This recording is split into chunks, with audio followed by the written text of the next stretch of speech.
Good morning. Welcome to another One Mind meditation.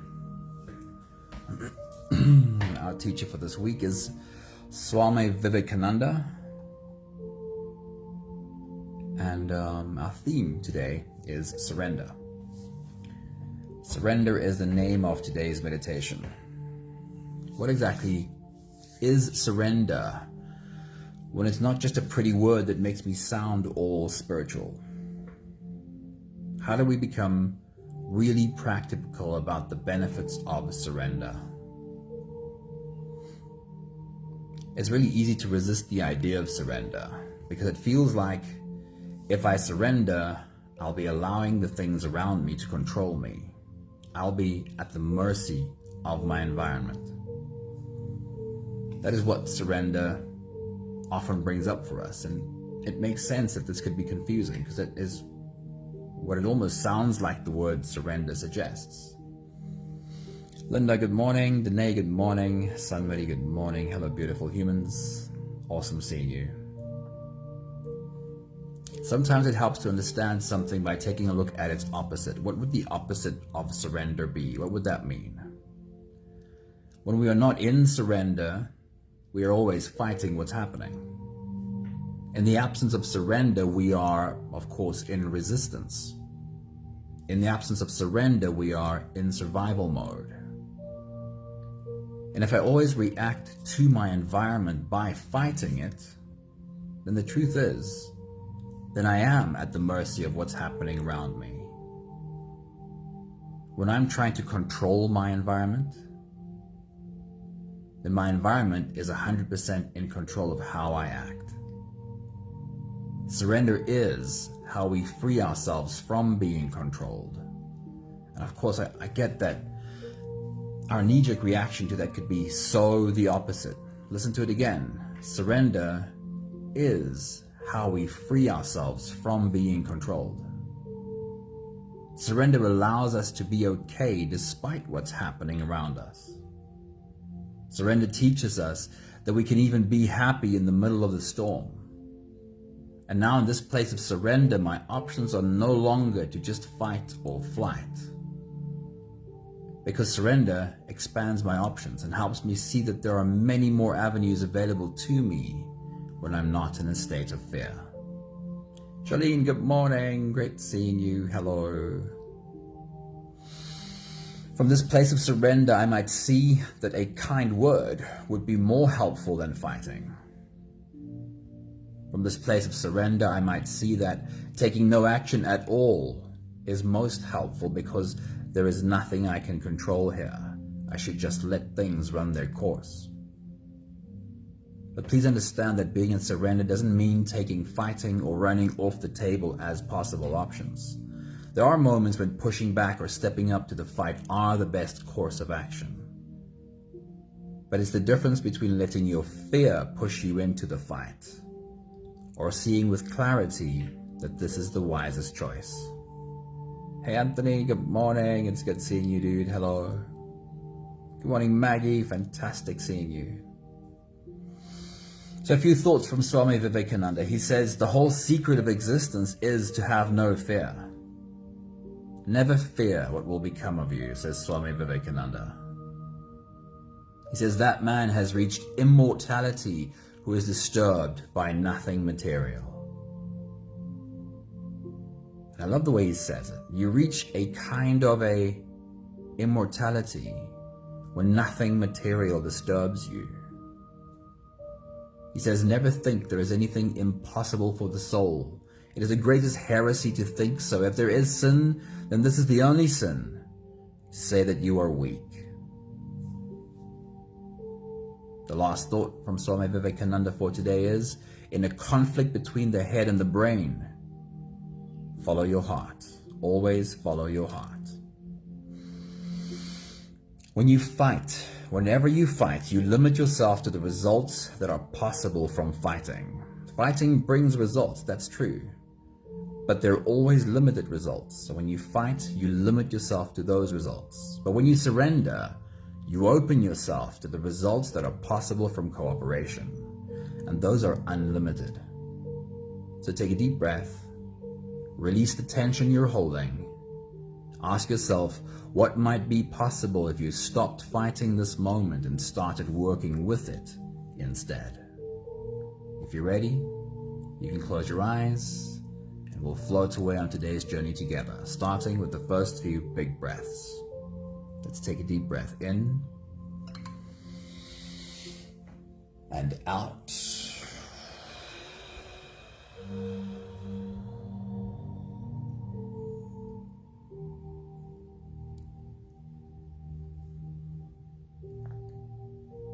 A deep breath in and out.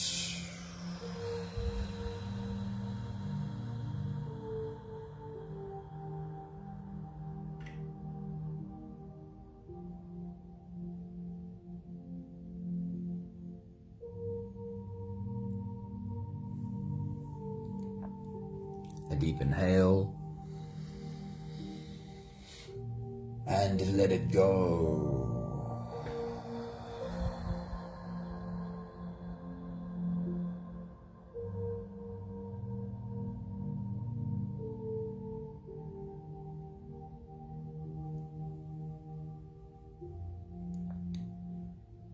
Deep breath in and out.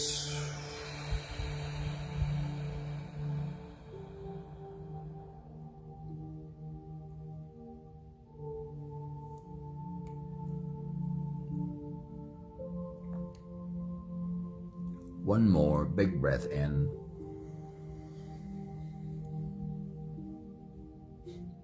and let it all flow away.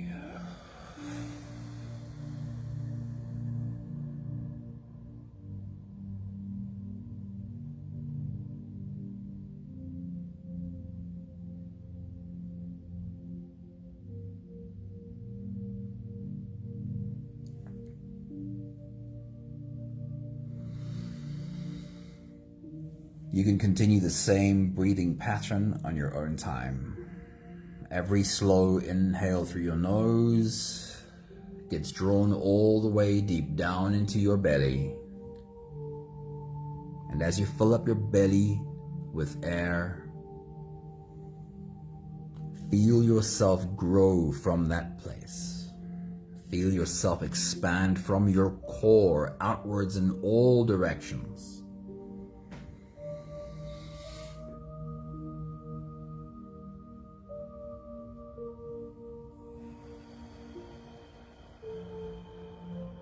And then when you exhale, allow a full collapse to happen.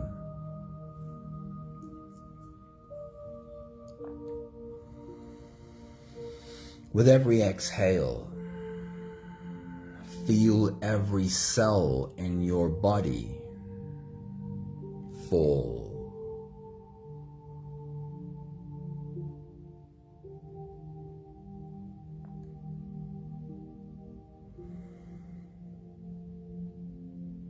What if you let breath be your teacher?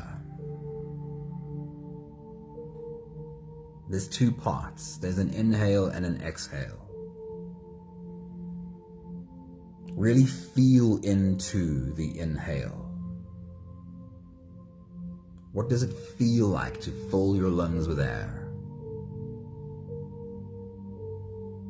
What does it feel like to feel your body rise? It feels like the strong part of us, the powerful part of us. When we take a deep breath, we grow bigger and we create. But this is the trap that we as humans so easily fall into. The trap of bigger is always better. Nothing wrong with big. The trap is being imbalanced. Thinking that everything the opposite of big is necessarily bad or weak. Now feel into the exhale. Feel into every cell of your body fall. As every exhale brings a softening.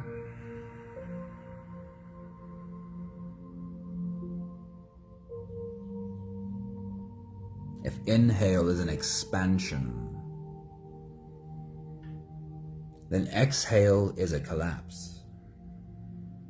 Oh, and how we resist collapsing. Everything the world has taught us that collapsing is weak, bad, wrong. But if you really allowed breath to be your teacher,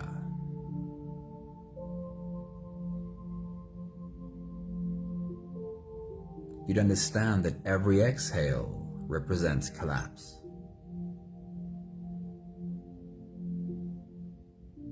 And I know that this is not realistic, but entertain the thought for a moment. What if you were able to live your life this way? Embracing a complete collapse with every exhale. If in every exhale you allowed your body to completely fall down. I know it's not realistic. Entertain the thought only.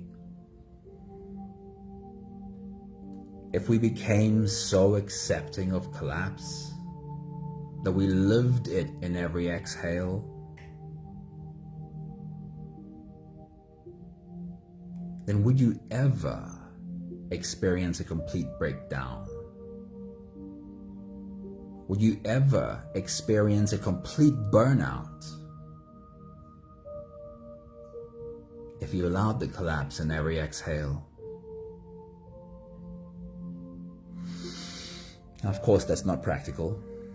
We can't actually fall down with every exhale, but we can take the message, we can take the teaching from our breath.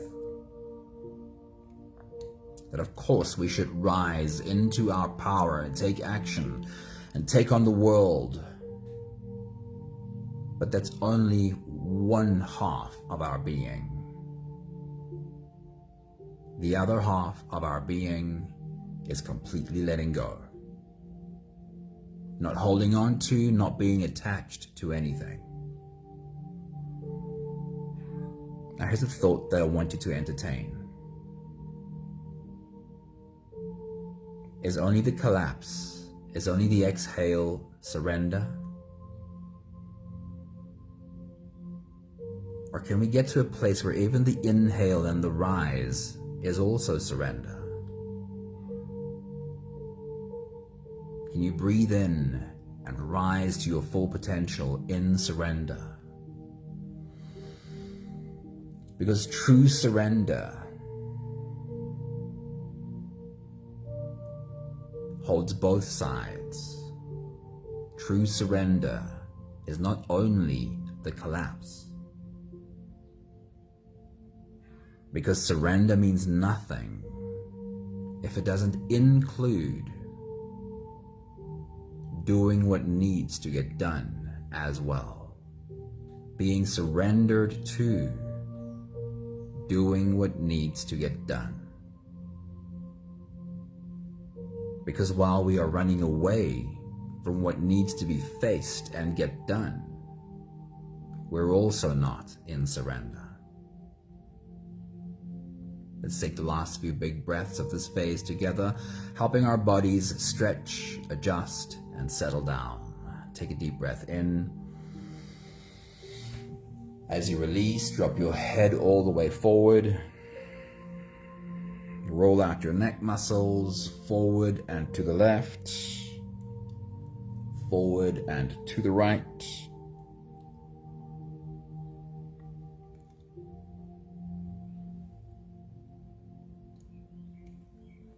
Take a deep breath in. As you release, roll your shoulders forward in big, slow circles.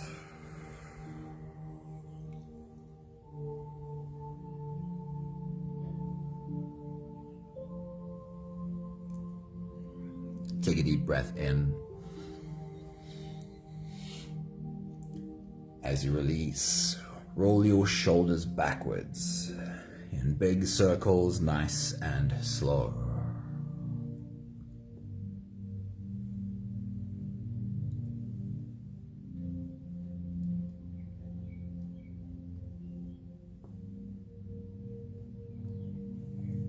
Take a deep breath in. For a moment, focus on your spine. Lean your upper body over to the left.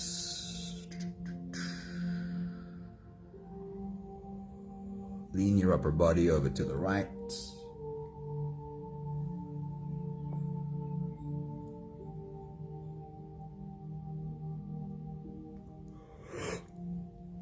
One more big breath in.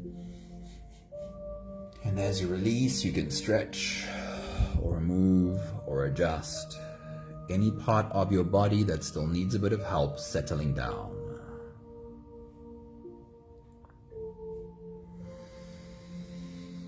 Having softened our bodies into a state of presence, or at least becoming as present as we possibly can be right now, we can now turn our attention inwards and dive deep inside for the next part of our journey.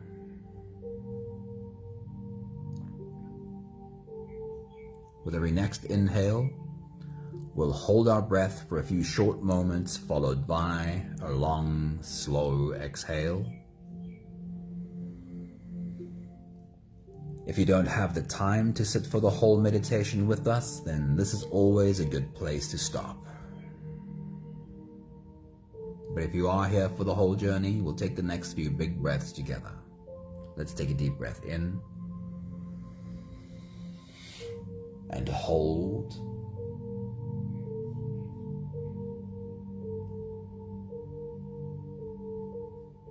As you release, make it a long, slow exhale.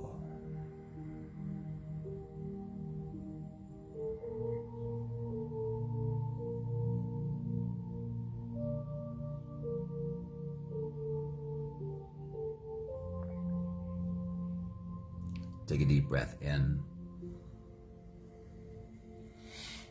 and hold.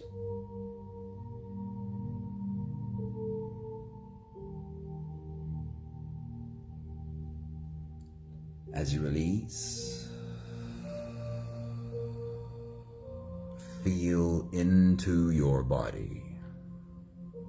Feel how softness slips into your body and settles in every part of your body.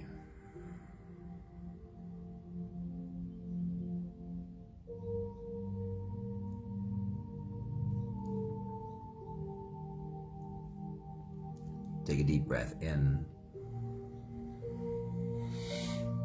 and hold.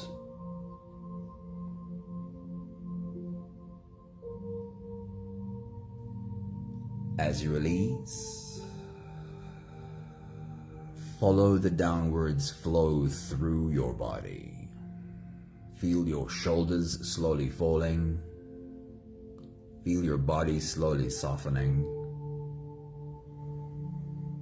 And feel how you are slowly slipping deeper into you.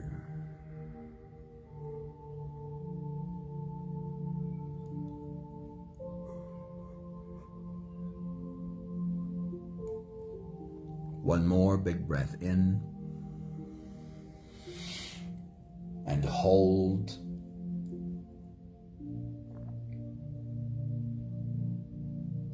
And as you release, feel yourself melting. Feel your whole body dissolving. Feel how you are slipping into a deeper level of surrender with every slow exhale.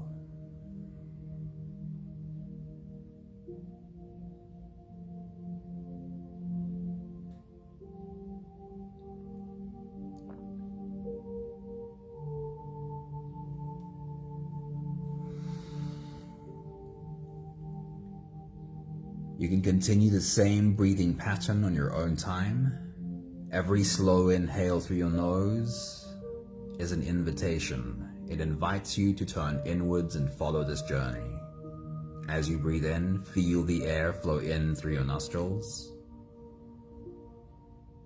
Feel the air touch the back of your throat.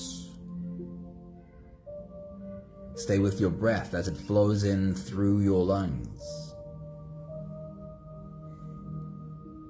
And as you fill up the balloon inside your belly, feel yourself slip all the way in. Hold your breath.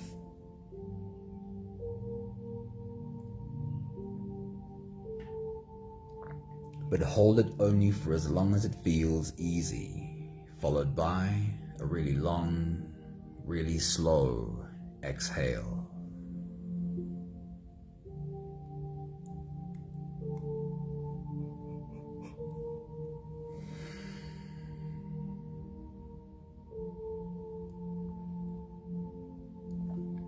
With your next big breath, as you dive deep into you,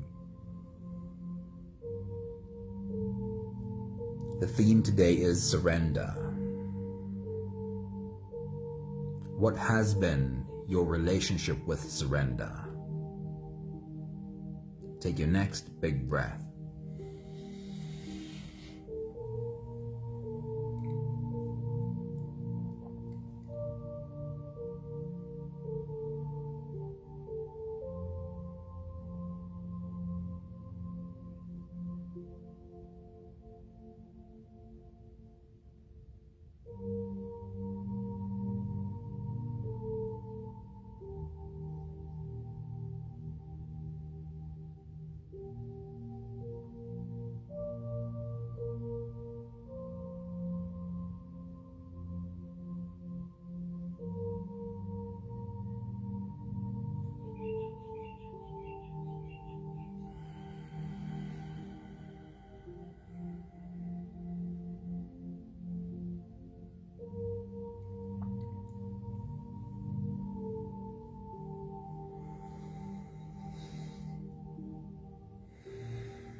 We mistakenly think that fighting the world gives us some kind of control over it.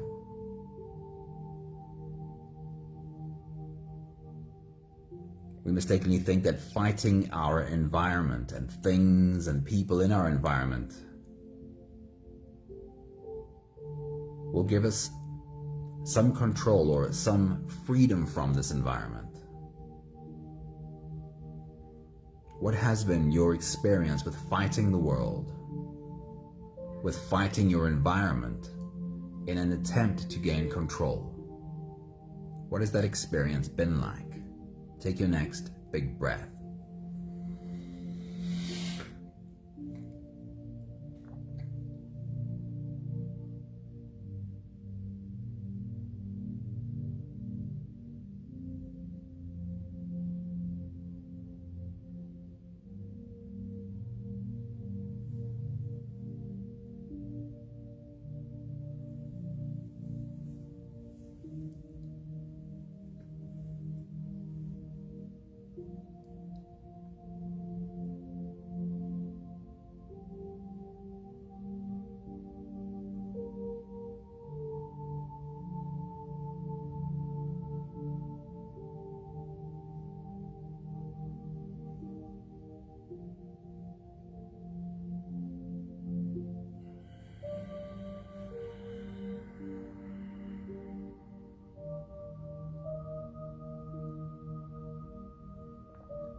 We mistakenly think that fighting the world, fighting our environment will lead to some kind of freedom.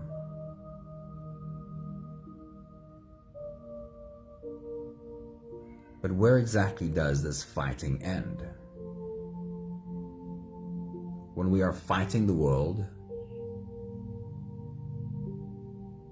what is the point at which we don't need to fight anymore?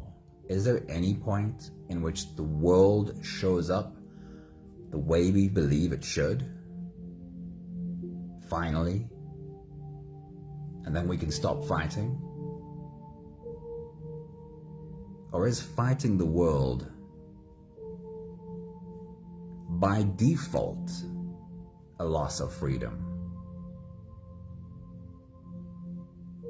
As you take your next big breath and dive deep into you, ask yourself the question: when I'm fighting the world or when I'm fighting my environment, is there any possibility that I'll ever be free from fighting? Take your next big breath.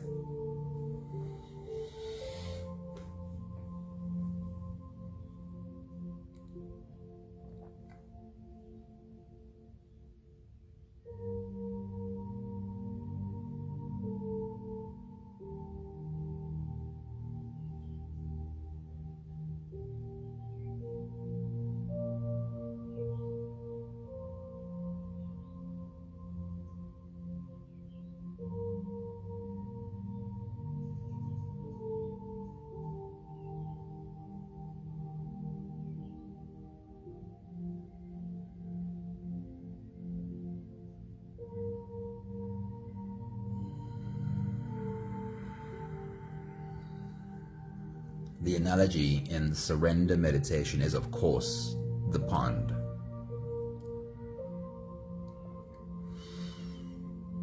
Imagine yourself standing in your pond. Water perhaps all the way up to your belly button or under your armpits.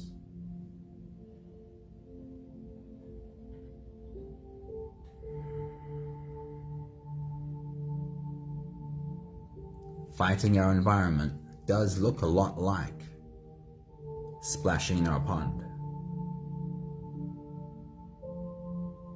It's the clearest image we can visualize of what our world turns into when we are fighting our environment. So bring that picture to your mind, standing in the pond and splashing in the pond. As you take your next big breath and dive deep into you,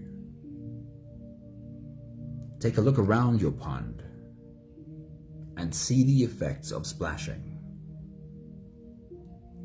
What is the effect of your splashing on the surface of the water? What is the effect of your splashing just below the surface of the water?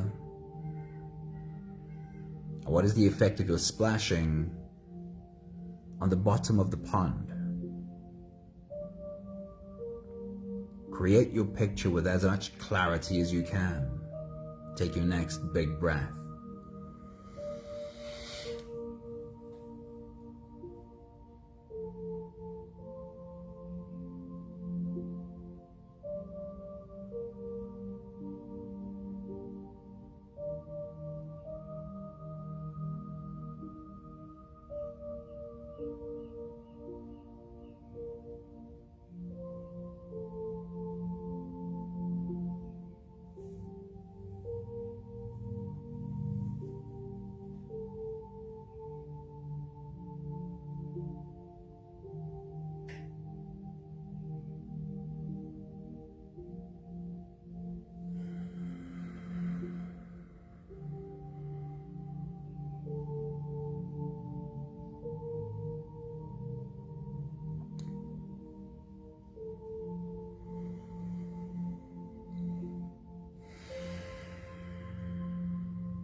When we've stirred up a storm in our pond,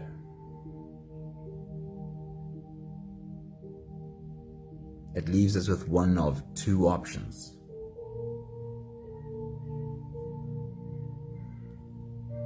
We can either get out of the pond and let it settle,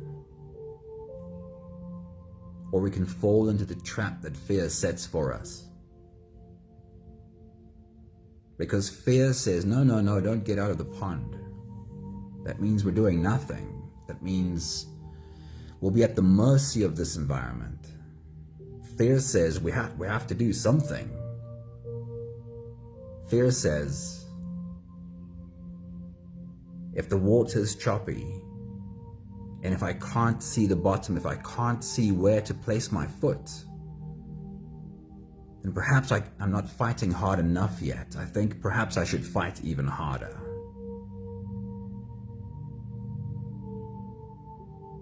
I'm sure you've experienced that too. Have you been in the middle of trying to control your world, not getting the results that you want, and then fear convincing you that what you need is to fight harder? Just look at your pond. Make the picture really clear so your subconscious can get it. Add more splashing to your pond and watch what happens to this picture. Take your next big breath.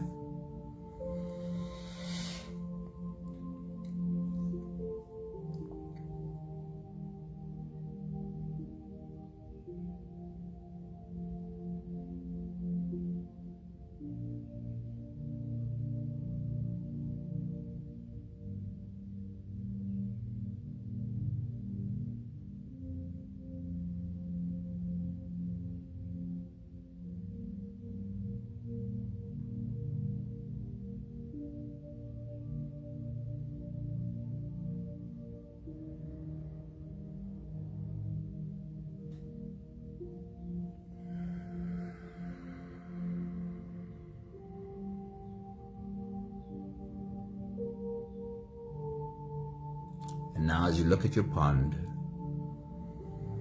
open your arms to surrender. Get out of the pond. Sit beside the pond for a while.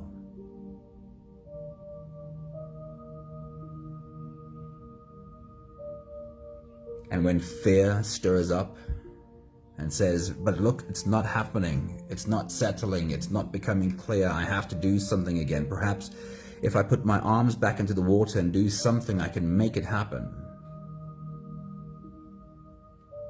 Ask fear to settle down with you. Breathe along with fear.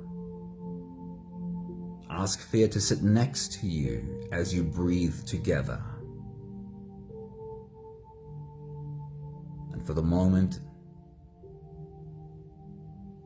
completely leave the pond alone. No more interference. See yourself invite fear to sit with you. See yourself invite fear to breathe with you. Take your next big breath.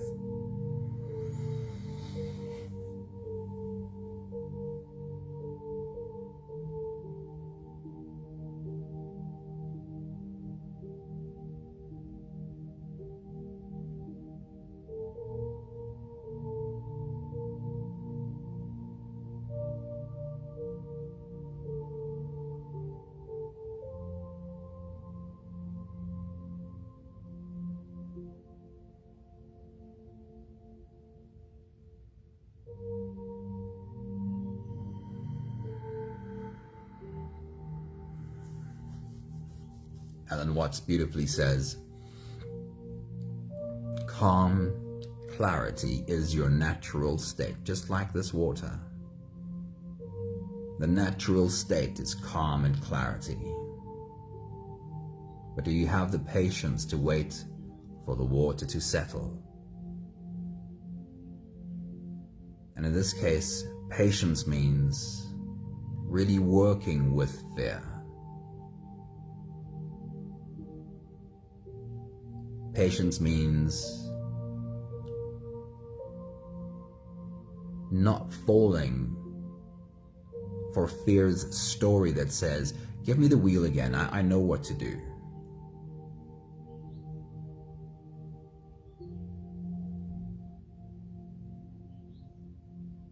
Take a moment to appreciate the calm clarity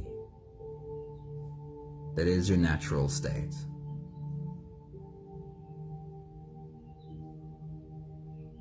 when the water is calm and clear, you can gently slip in again. You can gently take the next step, and probably the next one, and the next one too.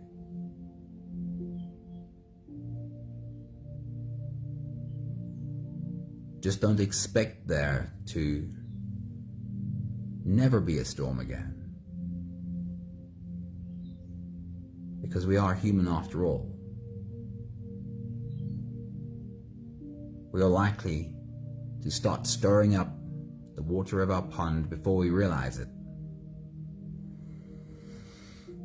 But here's what you can become really good at.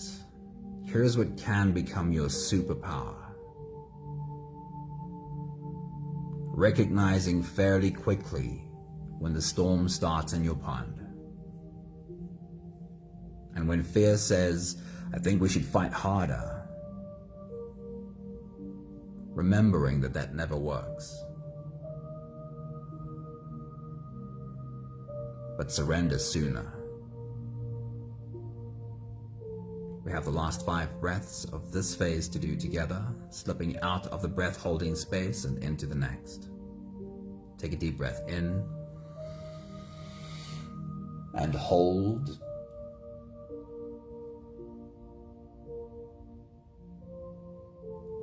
As you release, make it a long, slow exhale.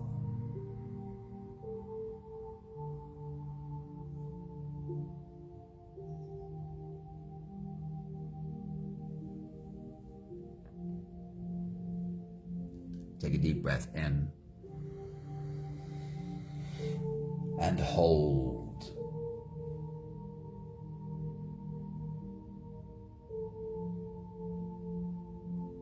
As you release,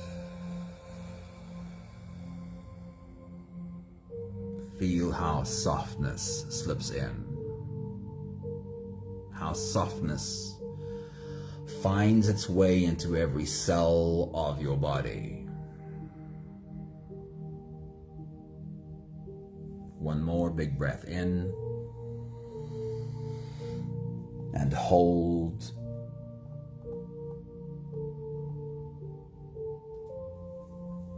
And as you release, feel yourself slip all the way through. There is no more attention on your breathing. You can sit all the way back.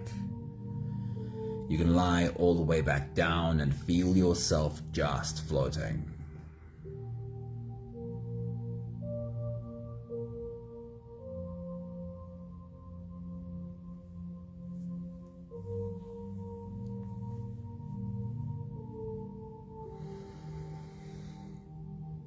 I'll read to you one more time Swami Vivekananda's thoughts on this subject.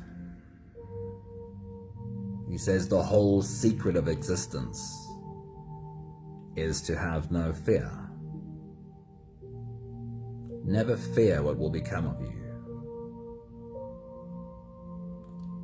To make it a little bit more practical, it's probably not a practical goal to believe we should not experience fear. But here is what is really practical. We can all learn to transcend fear. What does it mean to be free from fear? It's to learn that I never need to let fear dictate my choices. I can experience fear and then ask it to come and sit and breathe with me. And let it know that fear, I'm not going to give you the wheel ever again. But I won't reject you. I won't fight with you. I will sit and breathe with you. And then I will let wisdom choose my next action. Swami Vivekananda says, that man has reached immortality who is disturbed by nothing material.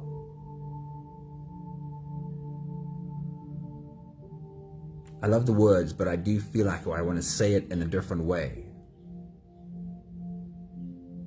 That there is a certain kind of immortality almost available to us when nothing ever bothers us anymore.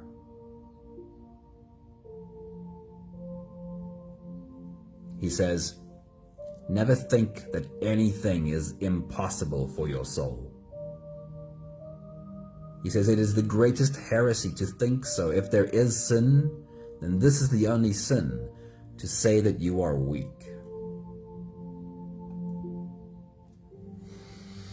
And the last thought by Swami Vivekananda, he says, in a conflict between the head and the heart, always follow your heart.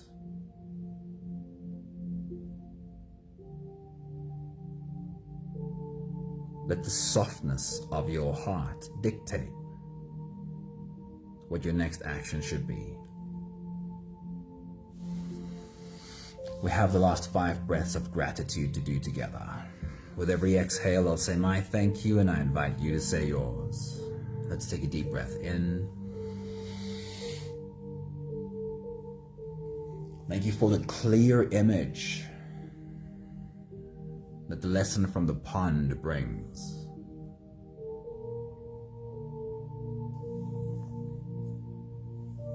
Take a deep breath in. Thank you for seeing clearly that when there is a storm in my pond, I recognize the part of me that says, perhaps we should fight even harder.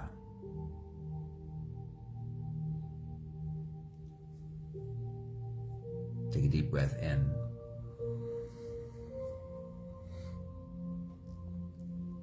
Thank you for knowing that every time I fight harder,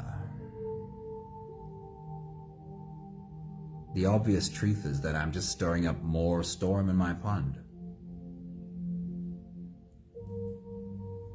Take a deep breath in.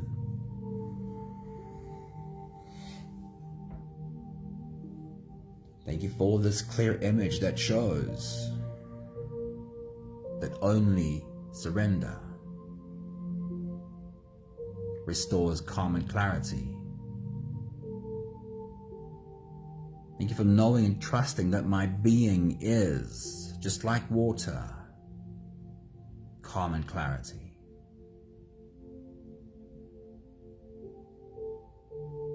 One more big breath in. Thank you, beautiful people.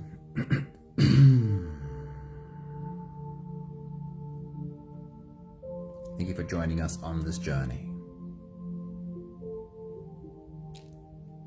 And I always feel like I have to add this. Surrender does not just embrace one side of our breath. Our breath is such a beautiful example of surrender. There is a side that is soft and collapse. But that's only one part of surrender.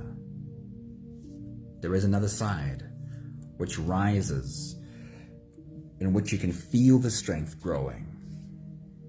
And both sides together is what makes surrender. Because surrender means nothing if it doesn't include being surrendered to doing what needs to get done as well. But we'd never give the wheel to fear. Fear is not who decides whether I take a step back or take a step forward. Fear is a messenger. Fear is not given decision-making power. I'll wait for the water to settle, and I'll wait for wisdom to speak to me, because I know a next step has to be taken, but I will take it in wisdom only, not in fear. I've taken up a lot of your time. Lots of love to you all. Have a beautiful day. See you again soon. Ciao, ciao.